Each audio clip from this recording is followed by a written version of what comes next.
안녕하세요. 서울에 살고 있는 30대 초반 여성입니다. 저는 결혼해서 토끼 같은 자식들 낳고 사는 게 평생 꿈이었는데 그 꿈을 못 이루게 됐어요. 제가 얼마 전에 이혼을 하게 됐거든요. 다름이 아니라 기생충 같았던 시댁 식구들 인성을 세상에 널리 알리고 싶어서 이렇게 사연 보냅니다. 우선 제 소개 짧게 해드리자면 저는 나이 앞에 3자를 달고 있지만 최근에서야 대학을 졸업했습니다. 20살 때 남들처럼 대학교를 다니다가 집안 사정이 갑자기 어려워져서 그만뒀었거든요. 처음 1년은 정말 온 가족이 흩어져서 살 만큼 힘들고 배고팠습니다. 인생이 너무 안 풀린다 싶었는데 제가 투자 쪽으로 재능을 보이더라고요. 운 좋게도 남들보다 좀 이른 나이에 투자로 돈을 많이 벌었어요. 그 자본으로 현재는 제 사업체를 운영하고 있고 건물도 하나 가지고 있습니다. 돈을 많이 벌고 건물주라 해서 나태하게 일 안 하고 놀거나 하지는 않았어요. 세금 내는 것도 있고 오히려 젊었을 때 저는 더 많은 돈을 모으고 싶어 악착같이 공부도 하고 사업도 운영했습니다. 제가 바쁘게 시간을 쪼개가서 공부하고 일했던 가장 큰 이유 중 하나는요. 바로 좋은 엄마가 되기 위해서였어요. 결혼해서 아이를 낳는다면 제가 어릴 때보다 더 넉넉한 환경에서 아이를 키우고 싶었거든요. 그래서인지 저는 첫 대학 졸업 못한 게 두고두고 한으로 남더라고요. 그건 제 컴플렉스 같은 거였어요. 나중에 제 아이에게는 비슷한 상황 겪게 하고 싶지는 않아서 더 열심히 살았네요.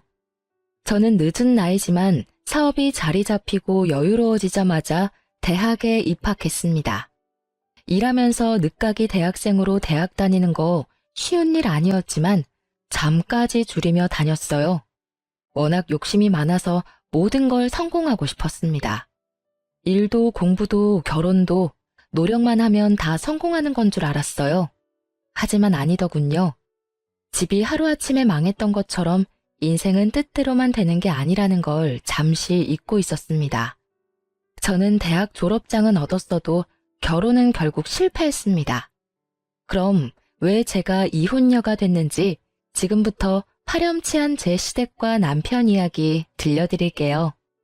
남편이랑 결혼을 결정했을 때 저는 4학년이라 졸업을 1년 앞두고 있었어요. 남편은 평범한 회사원이었고 맞선을 보다가 만났어요. 결혼을 하고 싶은 제가 선자리를 열심히 나가고 있었던 때였죠. 처음에 남편을 소개받았을 때는 엄청 끌린다거나 마음에 들지는 않았어요.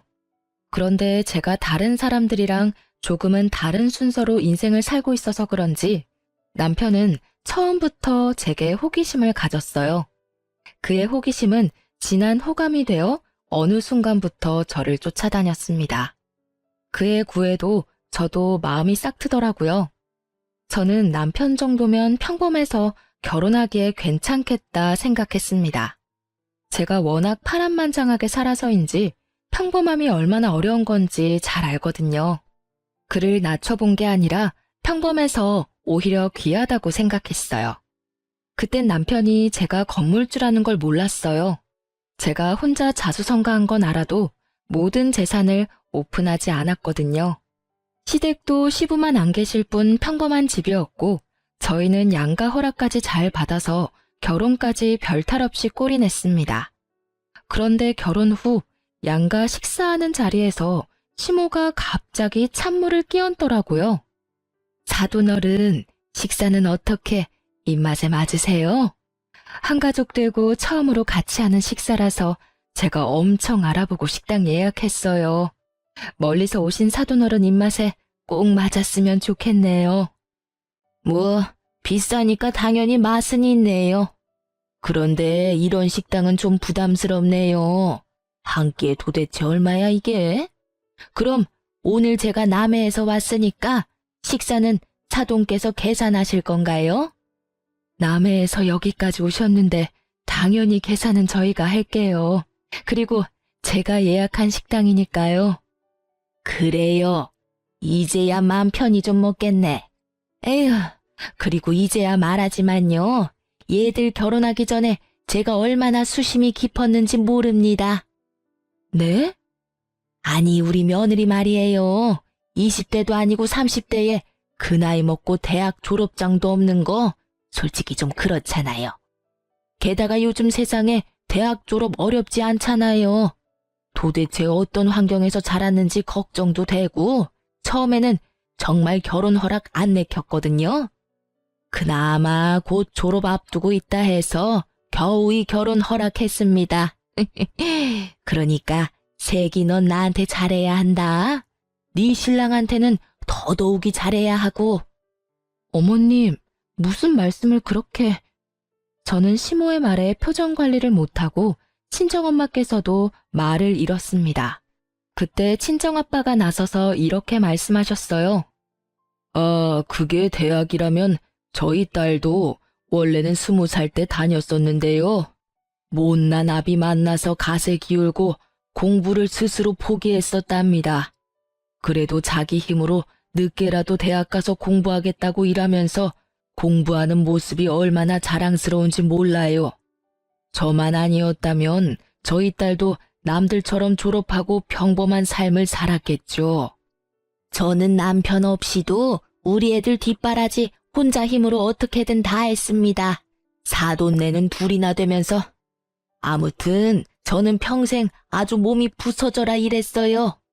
그래서 우리 애들 제때 학교 보내고 대학 졸업까지 잘 시켰네요. 솔직한 말로 저는 우리 아들 이렇게 욕심 없이 결혼시킨 거 너무 아깝습니다. 꽤 괜찮은 집에서 천짜리 많이 들어왔었거든요. 어머님, 더 이상 듣고 있기 거북해서 저는 나서서 시모에게 한마디 하려고 했어요. 결혼 다 시켜놓고 누가 아깝고 누가 모자라고를 따지는 건 예의가 아니잖아요. 그러자 시모는 눈을 부라리며 제게 쏘아붙이더라고요. 예, 이제 결혼했으니까 내가 솔직하게 얘기하는 거야. 그리고 어른들 이야기하는데 어디 갑자기 소리를 빽 질러? 엄마, 왜 그런 식으로 말씀하세요? 장인어른 장모님이 오해하시겠어요. 천짜리는 무슨 선짜리가 들어와요? 그리고 누구보다 이 결혼 원한 건 저예요. 그때 제 손을 가만히 잡더니 남편은 어머님께 반박하더라고요. 아들, 넌 좀 가만히 있어라. 오해가 아니라 진실을 얘기하는 거지 않니? 내가 내 아들 아깝다고 말도 못해. 그러니까 너는 보는 눈도 참, 어휴, 속 터져. 못난 부모 때문에 저희 딸이 고생 많이 했어요. 그러니까 사돈어른이 저희 딸 좀 예뻐해 주세요. 애가 아주 야무지고 착합니다. 모처럼 다 같이 모였는데 기분 좋게 식사 마무리하시죠. 네, 저도 그러고 싶네요. 근데 며느리 야무져서 사업하는 건 알겠는데요. 사업이라는 게 정말 언제 기울지 모르는 그런 위험 리스크라는 게 있잖아요.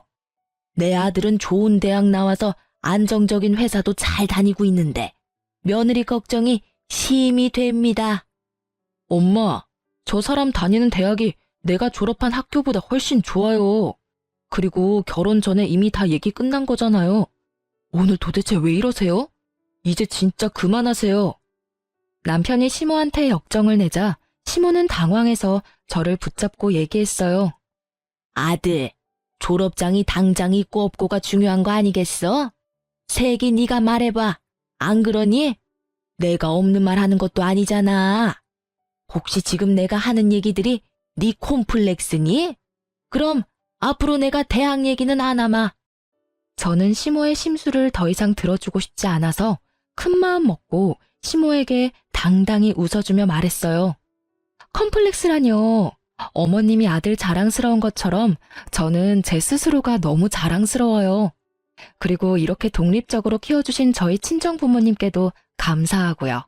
30 초반에 자리 잡아가는 사람들도 있는데 저는 이미 자리를 잡고도 남았잖아요.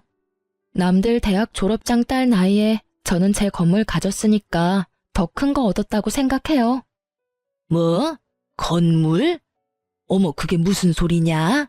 너 설마 건물주냐? 아, 제가 말씀 안 드렸었나 봐요. 땡땡구에 저 건물 한 채 있어요. 솔직히 건물주에 사업까지 하는데 굳이 대학 졸업장까지 뭐가 필요하겠어요. 그런데 제가 워낙 욕심이 많아서요.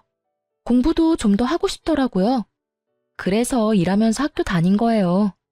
저는 친정 부모님이 제게 미안해서 기가 죽은 모습이 너무 보기 싫었고, 딸 잘 컸으니까 당당하게 어깨 펴시라고 시모에게 건물주라 시원하게 밝혔습니다. 그러자 시모는 갑자기 말도 안 되게 전과 달리 상냥하게 바뀌더군요. 시모는 제가 건물주라는 말 한마디에 저한테는 물론 저희 친정 부모님께도 스스로가 을인 것처럼 행동했어요. 그날 밥값도 저희 부부와 친정 부모님의 만류에도 기분 좋아진 시모가 전부 냈어요. 어머, 내가 건물주 며느리를 못 알아보고 신장 얘기하지 그랬어. 어쩐지 눈빛이며 자태며 다르다 했어. 사돈어른, 날 야무지게 잘 키우셨네요. 아들, 넌 알고 있었어? 아이고, 너 결혼 정말 잘했다. 몰랐죠. 자기야, 역시 내 마누라 정말 대단하다. 내가 존경하는 거 알지? 난 처음부터 알았어. 자기가 보통 사람 아니란 걸. 시모의 태세 전환에 저는 많이 씁쓸했지만 역시 돈이 최고라 생각했습니다. 남편 역시 시모를 원망 섞인 눈빛으로 바라보다 제가 건물주라는 걸 밝히니 엄청 놀랐어요. 그리고 굉장히 기뻐하는 눈치였습니다. 친정 부모님은 빈정상할 법도 하신데 기분 나쁜 티도 안 내고 끝까지 식사 자리에서 젠틀함을 유지해 주셨어요. 그래서 저는 딸로서 너무 감사했답니다. 그리고 시모한테 한 방 날려준 것 같아서 저는 속이 엄청 시원했습니다. 저희 부모님은 어차피 남해에 사는 시댁과는 자주 볼 일 없지 않냐고 이지라 하셨어요. 결혼 초반부터 마음에 담아두면 두고두고 저만 힘들다고요. 하지만 그날 시모의 무례한 말과 행동은 계속해서 다시 곱씹게 되더라고요. 여보, 아무래도 말야, 어머님 나 미워하시는 거 맞지? 아니야, 그런 거 아니야. 그랬으면 우리 엄마 밥값도 안 냈을걸? 아마 본인도 미안하셔서 계산하신 걸 거야. 그러니까 여보, 오늘 일 너무 마음에 담아두지 마. 내가 엄마 대신 진짜 미안해. 남편은 무릎 꿇듯이 주저앉아 제게 엄청 사과를 했습니다. 시모가 갑자기 왜 심술을 부린 건지 본인도 모르겠다면서요. 그리고 저희 부모님이랑 똑같은 말을 했어요. 명절 아니고서야 시모랑 자주 마주칠 일은 없을 테니까 제게 걱정 말라고 했죠. 여보, 내가 다 사과할게. 근데 앞으로는 명절 아니고서야 엄마랑 자주 마주칠 일 없을 거야. 그러니까 한 번만 용서해주라. 엄마가 워낙 힘들게 나랑 내 동생 키웠다 보니까 사람들 앞에서는 엄마도 모르게 내 자랑을 심하게 하셔. 나 뭐 그렇게 잘난 것도 아닌데 말이야. 진짜 웃기지? 잘난 거 쥐뿔도 없는 아들이지만 엄마한테는 엄청 자랑스러운 아들인가 봐. 당신 울어? 아, 갑자기 왜 울어? 지금 과거를 돌이켜보니 제 남편은 위기를 항상 동정심 유발로 넘어갔던 것 같네요. 그날도 저는 갑자기 남편이 보인 눈물에 엄청 당황했습니다. 아마 그 눈물도 진심이 아니었겠죠. 그게 가증스러운 악어의 눈물이었다는 걸 빨리 알았으면 좋았을 텐데. 저는 또 멍청하게 시모에 대해서 더 묻지 않고 남편을 보듬었습니다. 이혼 직전에 저는 마지막 학년이라 곧 학교도 졸업이고 아이를 슬슬 갖고 싶었어요. 그런데 남편은 아이 계획을 계속 미루더군요. 여보, 우리도 슬슬 아기 계획 세우자. 나 얼른 우리 애기 만나고 싶어.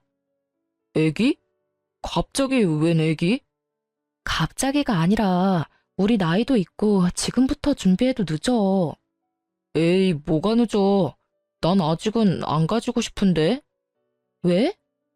아직은 난 아빠가 될 준비가 안 된 것 같아. 그리고 우리가 결혼한 지 얼마나 됐다고 벌써 애기 가지기 싫어. 신혼 좀 즐기자. 당신 결혼 전에는 내가 애 낳고 싶을 때 낳자며. 애기가 우리가 노력한다고 바로 찾아오는 것도 아니고 지금부터 만날 준비를 해야지. 그리고 어머님도 말씀 안 하시지만 얼마나 손주 기다리고 계시겠어? 에? 우리 엄마는 손주는 필요 없다던데. 그냥 우리 둘이 좋아서 결혼한 거니까 애 안 낳아도 오케이래. 애 낳는다 해도 엄마는 우리 보고 신혼 충분히 즐기라 했어. 남편의 말을 들으니 시모가 굉장히 의외였어요. 시모가 너무 고지식해서 아이 당장 낳으라고 재촉할 줄 알았는데 말이죠. 저는 그런 남편을 붙잡고 진지하게 말했습니다. 진짜 간절히 아이를 빨리 가지고 싶었거든요. 여보, 나 진짜 진지하게 아이 가지고 싶어. 알겠어. 그럼 일단 나도 뭐 긍정적으로 한번 생각해 볼게. 난 자기가 지금 뭐가 가장 걸리는지 궁금해. 자기가 애기들 싫어하는 것도 아니잖아. 나랑 어디 놀러 가면 나만큼이나 애기들 만나면 귀여워했잖아. 근데 자기 막상 우리 애기 낳자고 말하니까 계속 뒷걸음쳐서. 무슨 이유에서 그러는지 궁금해. 뭐 나한테 말 못할 사정이라도 있는 거야? 남편은 입을 꾹 다물고 아무 말도 못하더라고요. 저는 진짜 남편이 아빠가 될 마음의 준비가 아직은 안 됐구나. 시간을 줘야겠다만 생각했어요. 알겠어. 당신 말하기 싫으면 말하지 마. 그 대신 나 올해는 못 기다려. 알았지? 남편은 대답 대신 고개를 끄덕였습니다. 그 뒤로 남편과 제가 막 싸운 건 아니지만 자연스럽게 관계가 좀 서먹해지더군요. 그런데 자주 안 마주칠 거라던 시모가 얼마 안 가 또 남해에서 서울에 왔어요. 그땐 시누이 손을 꼭 붙잡고 왔더라고요. 갑자기 저희 신혼집에 나타난 시모는 다짜고짜 한 달만 신세를 지자 하더군요. 그때부터 본격적으로 시작이었을 겁니다. 그들은 뻔뻔하게도 제게 대놓고 금전적인 요구를 하기 시작했어요. 남편은 물론 시모와 신우는 나중엔 자식들의 시커먼 속내를 숨길 마음도 없어 보였습니다. 우리 민경이가 이젠 서울에서 일하고 싶대. 갑자기 면접 일정이 수두룩하게 잡혔는데 이 넓은 서울에 당장 갈 곳이 있어야 말이야. 그래서 급하게 너희 집으로 왔다. 괜찮지? 서울에 갈 곳이 왜 없어요, 어머님. 호텔도 그렇고 단기로 몸만 와서 지낼 수 있게 잘 돼 있는 방들이 서울에 얼마나 많은데요. 아니 아가, 이렇게 낯선 서울에 따뜻한 오빠 집이 있는데 뭐하러 고생스럽게 해? 늙은 내가 마음이 안 편해서 그래. 부탁 좀 하자, 응? 새언니, 미안해요. 저 딱 한 달만 신세 질게요. 네? 신세는 무슨, 내 아들 집이기도 한데 신세 졌다고 표현할 필요까지는 없지. 그렇지 새아가? 으이그 걱정 마라. 난 일이 있어서 집 가봐야 해. 네 시누이만 한 달 잘 부탁한다. 그 정도는 가족끼리 해줄 수 있잖아. 여보, 나도 부탁할게. 내 동생 한 달만 딱 봐주면 안 돼? 속으로는 이미 수십 번 거절했는데 3명이나 동시에 제게 애원을 하니까 거절이 쉽지 않았어요. 그리고 이미 짐 가득 챙겨온 시누이를 쫓아내는 그림도 이상해서 저는 한 번은 참았습니다. 게다가 다른 것도 아니고 일 때문이라 하니 놀러 온 것도 아니라서 어쩔 수 없이 받아줬어요. 하지만 그날따라 남편은 꿀먹은 벙어리처럼 시모에게 왜 갑자기 왔냐는 말도 안 하더라고요. 이미 알고 있었던 사람처럼 놀라지도 않고요. 남편은 자기 동생이니까 불편함 없으니 지금 이 상황이 저만 황당하나 싶었어요.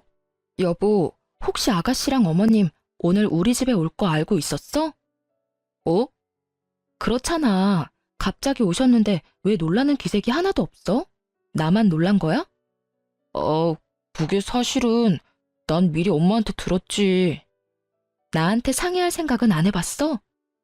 우리 애기 문제로 한참 심각하게 얘기하고 있는데 내가 그 얘기 꺼내봤자 좋을 거 없겠다 싶었어. 나도 눈치 보다가 말 못한 거야. 미리 말 못해서 미안해. 아무리 그래도 그렇지. 일단 이번엔 상황이 상황이다 보니까 내가 한 번은 참고 넘어갈게. 근데 앞으로는 이렇게 중요한 일은 나랑 먼저 상의해줘. 응? 알겠어. 자기 말 꼭 명심할게. 저는 그렇게 남편이 사정사정하고 시모가 하도 부탁해서 오케이 한 건데요. 호의를 호구로 받아들이는 시모와 남편 그리고 시누이에 저는 혀를 내둘렀습니다. 아가씨, 식사하세요. 새언니, 오늘 메뉴는 뭐예요? 아, 또 미역국이에요. 미역국을 한 솥 끓여놔서요. 나 오늘 스트레스 받아서 매운 거 땡기는데. 새언니, 다른 건 없어요? 제육은 좀 매콤하니까 일단 앉아서 먹어봐요. 오빠, 나 매운 떡볶이랑 국물 닭발 땡기는데. 오빠는? 시키면 먹을 거지? 아, 나도 오늘 점심에 느끼한 걸 먹었더니 매운 게 땡기네. 그럼 시킨다. 새언니도 시키면 먹을 거죠? 그럼 뭐 그렇게 할게. 신우이는 며칠 같이 지내자 제게 반찬 투정을 심하게 했어요. 툭 하면 배달시켜 먹자면서 저희 남편을 꼬드기더군요. 실컷 밥을 다 차려놨는데 몇 번도 아니고 계속 그러니까 저도 뚜껑 열리더군요. 제가 찬바람 쌩쌩 부는데도 아랑곳하지 않는 신우와 눈치 없는 남편이었습니다. 게다가 두 남매가 더 얄미운 건요. 배달을 꼭 현금으로 주문해서 음식 계산을 요리조리 피하고 애꿎은 제가 계산을 할 때도 있었어요. 그래서 저는 신우이와 남편의 패턴을 파악하고 제 지갑은 안전히 사수했습니다. 새언니, 저 화장실 좀 다녀올게요. 혹시 배달되면 음식 좀 받아주세요. 오빠한테 부탁해요. 네? 내가 받을게. 신우이는 화장실에 가고 남편은 제 눈치를 살피더라고요. 그때 배달원이 초인종을 누르자 남편은 어김없이 제게 말했습니다. 어떡하지? 현금 계산으로 했는데 내가 현금이 없네. 자기 현금 있어? 카드로 해. 기사님 단말기 없는 것 같은데 자기 지갑에 현금 없어? 평소라면 저도 아무 생각 없이 현금을 줬을 텐데 그게 몇 번 반복되어서 저도 방어를 잘했답니다. 현금 없으면 입금을 해드려. 그래. 그럼 되겠네. 남편은 뭔가 불편한 얼굴로 배달 음식을 받았고 신우는 해맑게 화장실에서 뛰쳐나왔어요. 왔어? 와, 맛있겠다. 넌 배달 올 때마다 배가 아파? 뭐가? 돈 반띵해서 보내라. 뭐? 새언니가 계산한 거 아니야? 내가 계산했거든? 집밥 먹으면 되는데 굳이 배달을 시켜서 돈 쓰게 만들어. 오빠도 먹고 싶다고 했었잖아. 신우한테 괜히 화풀이하는 남편을 보고 속으로 좀 웃겼어요. 그동안 제 돈은 써도 아무렇지 않던 사람이 자기 돈 나가니 신우한테 성질을 내더라고요. 저는 그런 남편과 신우가 너무 괘씸해서 그다음부터는 아예 식사도 안 챙겼습니다. 새언니, 오늘 메뉴는 뭐예요? 김치볶음밥 간단하게 했어요. 우와, 맛있겠다. 냄새 엄청 좋아요. 네. 근데 양이 왜 이렇게 적어요? 제 것만 했으니까요. 뭐야, 여보, 내 밥은? 아, 당신이랑 아가씨는 요새 저녁마다 배달 음식 먹길래 나 먹을 것만 했어. 새언니, 매일 물어보다가 오늘은 물어보지도 않고. 나도 오늘은 집밥 땡겼거든요. 어이, 진짜야? 어쩔 수 없지. 대충 있는 걸로라도 먹을게. 내가 차려 먹으라고? 난 김치볶음밥 먹어야 하는데. 알았어, 먹어. 근데 김치볶음밥 1인분보다 많아 보이는데. 새언니, 저랑 좀 나눠 먹으면 안 돼요? 아가씨, 제가 점심을 조금 먹어서 지금 배가 엄청 고파요. 오빠랑 같이 요리해서 먹어요. 아참, 여보, 밥 없으니까 새로 해서 먹어야 해. 그렇게 일부러 저는 남편 놈과 신우이의 밥을 챙기지 않고 저녁마다 제 밥만 챙겨 먹었어요. 제가 몇 번 그러자 신우이는 삐진 건지 친구 집에서 지낸다며 짐 싸서 나가더군요. 저는 진작 이렇게 할 걸 후회했습니다. 새언니, 지금 일부러 그러는 거죠? 정말 너무해요. 밥 가지고 치사하게. 뭐가요? 매번 저녁마다 밥 차려줘도 안 먹은 건 오빠랑 아가씨잖아요. 몰라요. 나 당분간 친구 집에서 지낼 테니까 그렇게 아세요. 우리 엄마가 알아도 괜찮죠? 네네. 당신 진짜 너무한 거 아니야? 몇 번 배달 음식 먹었다고 먹는 거 가지고 유치하게. 투덜거리지 마. 당신이 애야? 저녁 준비한 사람 무한하게 매번 차려놓으면 안 먹는다고 배달 음식 주문한 게 누군데? 게다가 음식 계산도 내가 하게 만들었잖아. 너도 친구 집에서 지내고 싶으면 나가. 당장 나가라고. 저는 속에 천불이 나서 처음으로 남편에게 삿대질을 하며 나가라고 소리 질렀어요. 남편은 깜짝 놀라서 잘못했다고 빌더군요. 여보, 내가 잘못했어. 생각이 짧았어.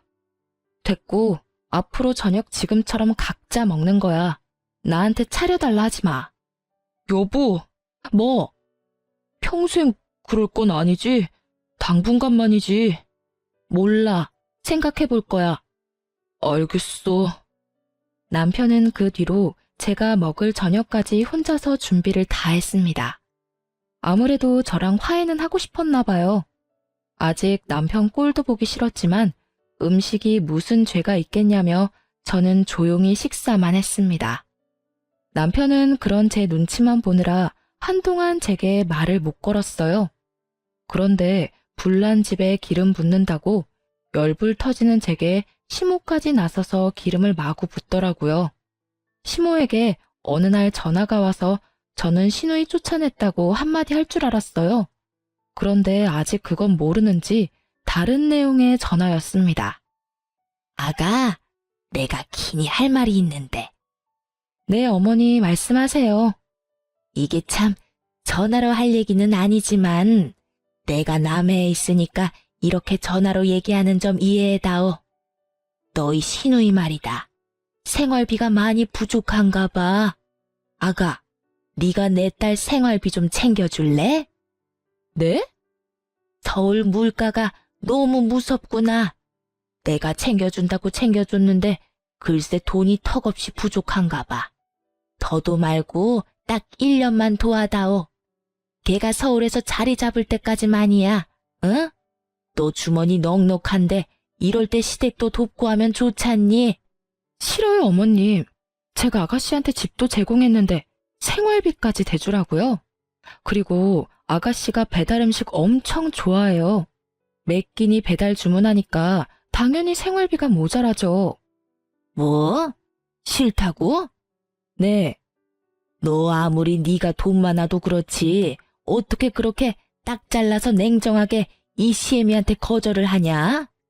너 친정 동생이었어도 네가 그렇게 했을까? 시댁 식구는 식구도 아니냐? 아니요. 저는 친정 동생이었으면 더 심하게 거절하고 아가씨 혼냈을 거예요. 부모 도움 없이 언니 도움 없이 네 앞가림 네가 알아서 하라고요. 말 다 했냐? 어머님, 저 일하는 중이라서 일단 전화 먼저 끊을게요. 돈이 진짜 필요하면 남편한테 물어보세요. 그렇게 저는 억지 부리는 시모의 전화를 끊어버렸습니다. 일이 끝나고 집에 돌아가자 남편이 엄청 노려보더군요. 나랑 내 동생한테는 그럴 수 있지만 엄마한테까지 너무한 거 아니야? 내가 뭘? 엄마 말씀하시는데 그냥 끊어버렸다며. 이미 얘기 다 끝났는데 어머님은 계속 똑같은 말씀하시고 난 미팅 가야 하니까 끊었지. 친정 부모님이었어도 그랬을까? 아, 자기랑 어머님 진짜 웃긴다. 왜 계속 친정이랑 시댁을 비교해? 생활비 보태주는 거 당신한테는 전혀 어렵지 않은 일이잖아. 근데 생각도 안 해보고 자르냔 말이야. 입장 바꿔서 생각해봐. 그 말 입 밖으로 꺼내기까지 우리 엄마가 얼마나 고민하셨겠어? 어른 무한하게 정말. 그렇게 애틋하면 생활비 당신이 챙겨주면 되겠네. 왜 나한테 난리야? 아, 그러지 말고 당신이 좀 도와주라. 아, 내가 차용증 쓰고 빌려줄 수는 있어. 근데 조건 없이 보태주지는 못하겠다. 뭐? 차용증? 당신 말 다 했어? 제가 돈 문제에 선을 단호하게 긋자 남편은 제게 너무 서운하다고 울었어요. 내가 아가씨 뭘 믿고 돈을 빌려주겠어. 아가씨 지금 일을 구하긴 했대? 당신 정말 사람 서운하게 한다. 당신 울어? 지금 이 상황에 눈물이 나와? 당신 말야 모든 걸 눈물로 해결하려 하지 마. 왜 자기 다 큰 동생 용돈을 나한테 달라고 해? 나 시댁 뒷바라지 하려고 결혼한 거 아니고 우리 둘 부부로 새로운 삶 꾸리고 싶어서 결혼한 거야. 근데 왜 자꾸 나 결혼한 거 후회하게 만드니? 제발 이러지 말자. 나야말로 당신이랑 결혼한 거 제발 후회하게 만들지 말아줘. 당신 돈 많아서 내가 얼마나 안심했는데. 건물도 있고 사업도 잘 되는데, 아니, 이런 것 좀 쉽게 도와줄 수 있는 거 아니야? 나는 시댁 위해서가 아니라 내 애 낳아서 잘 키우려고 열심히 일하는 거야. 나 시댁이랑 당신 전용 ATM기 아니라고. 돈 달라는 말이 당신이랑 어머님한테는 뭐가 그렇게 쉽니? 우리 엄마 아버지도 나한테 용돈 안 받으셔. 그리고 당신도 멀쩡이라고 있잖아. 왜 당신이 동생 생활비 보태줄 생각 안 해? 제가 절대 돈 줄 수 없다고 단호하게 못 박자 남편은 갑자기 무릎을 꿇더라고요. 그러지 말고 딱 1년만 도와줘. 여보, 제발 부탁이야. 나 사실 백수야. 내가 도울 수 있으면 진작 도왔지. 뭐 당신이 백수라니 그게 무슨 말이야? 남편은 평소에 일이 힘들다며 회사 그만두고 싶다는 말을 달고 살긴 했어요. 하지만 그렇게 저와 상의도 없이 일을 덜컥 그만둘 줄 몰랐습니다. 그동안 매일 출근하는 척 어디로 가서 시간을 보낸 건지 알고 싶지도 않았고 저는 너무 화가 났어요. 당신 언제 회사 그만뒀어? 몇 달 됐어. 도대체 무슨 생각으로, 아니 뭘 믿고 이렇게 대책 없이 회사 관둔 거야? 당신 사업도 하고 있고 건물도 월세 매달 받으니까 우리 당장 굶을 일은 없잖아. 그래서 당신 믿고 그만뒀지. 회사 다니는데 매일 쳇바퀴 돌아가듯 똑같은 일상에 너무 지치더라. 안 그래도 스트레스 쌓였는데 부장이 그날따라 나 붙잡고 한마디 하는 거야. 그래서 홧김에 충동적으로 사직서 냈어. 남편은 제 재산만 믿고 겁없이 그동안 근속하던 회사를 그만둔 거였어요. 당신 그동안 나 열심히 산 거 알잖아. 이제 나도 돈 많은 마누라 덕 좀 보자. 그리고 당신이 너무 시댁이랑 친정 구분하지 말았으면 해. 우리 가족들도 말이야 평생 고생만 했는데 이제 꽃길 걷게 해주고 싶어. 나한테 동생이랑 엄마는 내 인생에 정말 중요한 사람들이야. 그래서 아이 따위는 안 낳고 싶던 거야. 뭐? 지금 그게 무슨 말이야? 철없는 남편은 백수인 주제에 또 자기는 동생이랑 엄마가 중요하다며 아이 따위는 안 낳고 싶다고 선언하더군요. 애 낳으면 우리 시간도 돈도 모두 아이한테 포커스가 다 맞춰지니까 우리 가족들 못 챙기게 되잖아. 그건 절대 안 되지. 여보, 내가 장인 장모님한테도 잘할게. 이번 한 번만 나 좀 도와줘. 나 회사 생활 이제 진짜 지긋지긋하다고. 내가 살림도 하고 당신한테 잘할게, 응? 그리고 이 기회에 당신 사업도 내가 배워서 나중에 옆에서 일 도와줄게. 살림?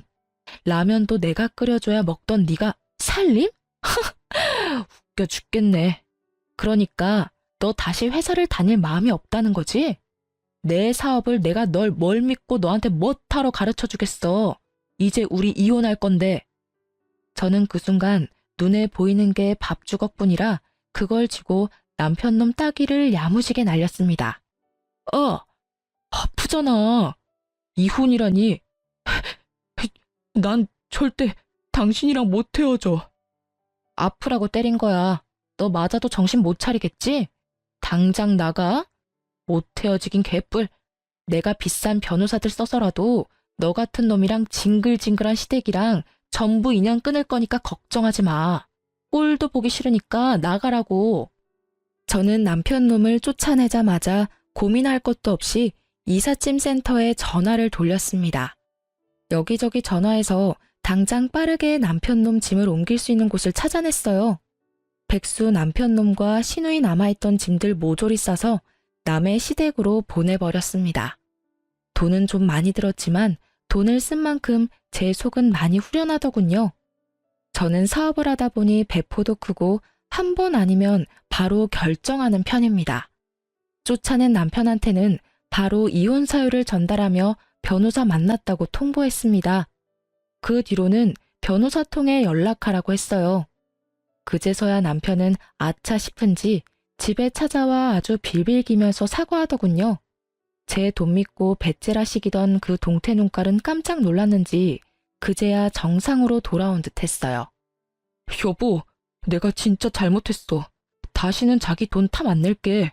그러니까 이혼은 제발 한 번만 다시 생각해주라. 나 회사도 다시 다닐게. 그럼 당연히 회사 다녀야지. 백수의 이혼남을 누가 좋아하겠어? 새 출발하려면 열심히 살아. 나 시간 허비하는 거 딱 질색인 거 알지? 우리 깔끔하게 이혼하자. 앞으로는 이렇게 힘들게 찾아오지 말고 변호사랑 전화로 얘기해. 알았지? 여보, 여보라고 부르지도 마. 그럼 내 짐이라도 좀 줘. 몇 개 남겨두길 잘했네. 이렇게 찾아올 것 같아서 네 캐리어는 남겨뒀어. 잠시만, 캐리어 달랑 하나가 끝이야? 내 나머지 짐은? 당신 짐? 그건 나중에 따로 연락 올 거야. 근데 미안한데 나 5만 원만 빌려줄 수 있을까? 수중에 5만 원도 없는 게 말이 돼? 미안. 저는 지갑에서 5만 원권을 빼주려다 10,000원 2장을 꺼내 내밀었어요. 남편은 2만 원 받고 입맛을 다시다가 캐리어 끌고 터덜터덜 가더라고요. 얼마나 찌질하고 없어 보이는지. 제가 왜 저런 인간이랑 결혼했는지 스트레스 받아서 머리가 핑 돌았습니다. 그래도 집 명의가 제 앞으로 되어 있다 보니 남편은 의외로 순순히 물러나더군요. 시댁에는 따로 연락을 안 했습니다. 그런데 때마침 시모에게서 먼저 전화가 왔어요. 저는 짐이 벌써 도착할 리가 없을 테고 남편에게 이야기를 들었나 싶어서 시모의 전화를 받았습니다. 시모가 잠시 집 밑에 내려와 보라고 해서 남편 보내는 것만큼 쉽지는 않겠구나 생각했어요. 그런데 제가 내려갔더니 시모만 있는 게 아니었죠. 시모와 시누이 그리고 이삿짐 트럭이 있었습니다. 저는 순간 제가 보낸 그 이삿짐인 줄 알았어요. 그런데 자세히 보니 못 보던 짐들이더라고요. 어머님, 이게 다 뭐예요? 뭐긴 뭐야, 내 짐이지. 아직 못 들었냐? 네? 뭘요? 새언니, 오랜만이에요. 어쩜 그러고 한 번을 연락 안 해서 섭섭해서 죽는 줄 알았잖아요. 뭐, 덕분에 나 좋은 일 많이 생겼지만요. 아이고, 답답해라. 나 너네랑 같이 살기로 했잖아. 아직 내 아들한테 못 들었니? 나는 여기서 너희랑 살고 네 시누이는 오피스텔 계약해줬어. 정말 큰 마음 먹고 내가 남의 집 팔아서 서울까지 올라온 거야. 서울 집값이 비싸도 너무 비싸지 않니? 뭐 투룸이나 되면 내가 얘랑 살겠는데 그 돈으로는 택도 없이 부족해서 그냥 얘 결혼 전까지 쓰라고 오피스텔 원룸 하나 계약해줬어. 난 뭐 이제 너네랑 같이 살면 되니까. 넌 복 받은 거야. 이제 오늘부터 시애미가 해주는 밥상 얻어먹을 수 있잖아. 일단 나중에 회포는 풀고 지금은 이삿짐 트럭 기다리니까 얼른 들어가자. 아니 시모는 시누이 월세도 아니고 매매로 서울의 오피스텔 코딱지만한 원룸 3억짜리를 덜컥 계약했다고 합니다. 그 엄마의 그 아들이라고. 남편의 무모함은 시모랑 닮은 거였나 봐요. 시누이는 들어보니까 제대로 된 회사에 취직한 것도 아니고요. 정규직도 아닌데다 서울에서 겨우 알바하면서 자기 엄마 꼬드겨 오피스텔을 계약한 거였어요. 정신없어. 우리 빨리 끝내고 가전제품 보러 가요. 새언니, 오피스텔에 세탁기랑 냉장고는 있어요. 근데 침대는 새로 사야 할 것 같은데. 서울 온 기념으로 새언니가 해줄 거죠? 남편뿐만 아니라 어머님 아가씨도 어쩜 온 가족이 김칫국 마시는데 일가견이 있나 보네요. 잠시만요. 죄송하지만 다들 돌아가 주세요. 제가 진입하려는 이삿짐 트럭을 막자 시모와 시누이는 어리둥절해했죠. 저는 남해에 있는 시댁집 팔아서 홀라당 시누이한테 투자하고 본인은 아들네 부부랑 같이 살겠다는 시모에게 아주 단단히 일러줬습니다. 당신 아들이랑 이제 이혼하겠다고요? 어머님이야말로 못 들으셨어요? 저희 이혼하기로 했어요. 신혼집은 제 지분이 커서 제가 쓰고 있고요. 그러니까 돌아가 주세요. 뭐? 이혼이라니? 그게 무슨 말도 안 되는... 미리미리 연락하시면 좋잖아요. 어쩌시려고 이렇게 무모하세요? 이혼은 무슨 내 허락 없이 절대 안 돼. 어머님 허락이 왜 필요해요? 결혼은 허락받았으면서 이혼은 허락 없이 하겠다? 정말 너 웃기구나. 어머님이 더 웃겨요. 어떻게 며느리랑 상의도 없이 얹혀 살 생각부터 하세요? 시끄럽다. 아니 당장 나보고 이 많은 짐을 들고 어디를 가란 말이야. 너 귀가 먹었냐? 나 남의 집은 팔았다니까. 내 아들 어딨냐? 내 아들 불러와. 어머님, 저 귀 안 먹었어요. 어머님이야말로 방금 못 들으셨어요? 저희 이혼한다고요. 어머님 아들 여기 없어요. 말도 없이 회사 관둬서 제가 쫓아냈습니다. 오피스텔 원룸 구했다면서요. 거기로 가시면 되겠네요. 그리고 아가씨 지금 나이가 몇 살인데 알바가 아니라 일을 구해요. 좁아 터진 원룸 오피스텔에서 어머님이랑 오빠랑 셋이 어떻게 살려고요? 새언니, 그게 무슨 말이에요? 나 혼자 살 오피스텔이라고요. 절대 안 돼. 엄마 여기 눌러붙어. 이삿짐 센터는 곤란한 얼굴로 어떻게 하냐고 묻고 저는 나 몰라라 했어요. 정말 제 일이 아니니까요. 그러자 시모는 이혼은 무슨 이혼이냐며 끝까지 밀고 들어오려 했습니다. 이 몹쓸 거사, 책임져라. 내 인생 책임지란 말이다. 너만 믿고 내가 남의 집을 팔았어. 제가 어머님한테 집 팔라고 부추겼나요? 아가씨가 보나마나 그랬겠죠. 전 이제 남남인데 저보고 어쩌라고요. 알아서들 살 길 찾으세요. 어머님 딸 때문에 어머님이 직접 판 집을 왜 저한테 책임지래요? 집값이 3억이야. 난 네가 그 돈 내놓기 전까지 여기서 한 발자국도 못 움직여. 아, 이 집안은 툭하면 나보고 돈 달라네. 남편이 잘 다니던 회사도 그만두고 애도 낳기 싫대서 왜 그러냐고 물었어요. 근데 자기는 어머님이랑 아가씨랑 잘 먹고 잘 살고 싶대요. 근데 제 돈으로 그러고 싶다 해서 이혼하자 했어요. 제가 잘못된 거예요? 저 이 집에 봉사나 기부 같은 거 하러 시집 온 거 아니에요. 시모는 개거품 물며 3억 내놓으라 하고 저는 시모에게 경찰에 신고하기 전에 소란 피우지 말고 돌아가라고 경고했어요. 그리고 콧김을 뿜으며 저를 노려보는 시누이를 비웃어줬습니다. 아가씨, 진짜 정신 똑바로 차리고 살아요. 무슨 생각으로 3억짜리 오피스텔을. 참나, 분수에 맞게 살아야지. 어디 욕심 부려서 엄마 전 재산을 건드려요? 난 새언니만 믿었죠.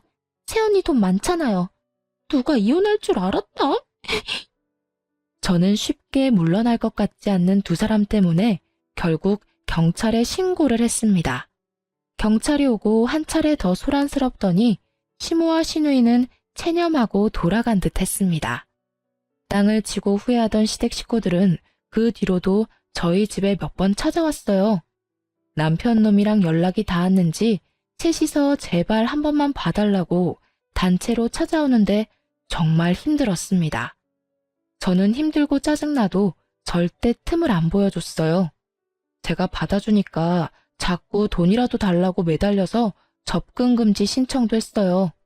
귀책 사유는 분명하게 남편한테 있어서 저는 이혼하면서 위자료도 챙겼습니다. 제게 위자료도 줘야 하고 돈이 없으니 전 남편 놈은 울며 겨자 먹기로 그만둔 회사에 다시 애걸복걸하며 복직했다고 합니다. 그래도 그나마 회사에 자리가 남아있던 걸 다행이라 생각해야죠.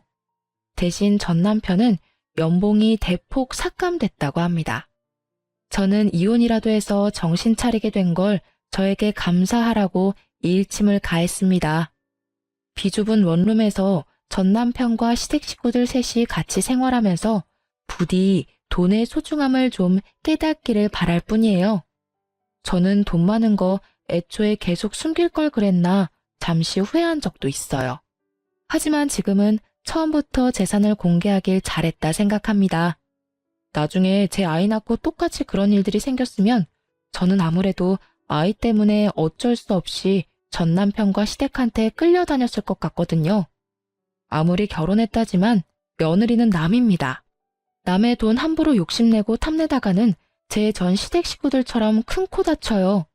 더 이상 제 주변에는 그런 어리석은 시댁과 남편감 없기를 바라네요. 그럼 여러분, 제 긴 사연 함께 들어주시고 환해주셔서 너무 감사합니다. 앞으로 남은 인생 사람 경계하며 돈 조심하면서 열심히 살겠습니다.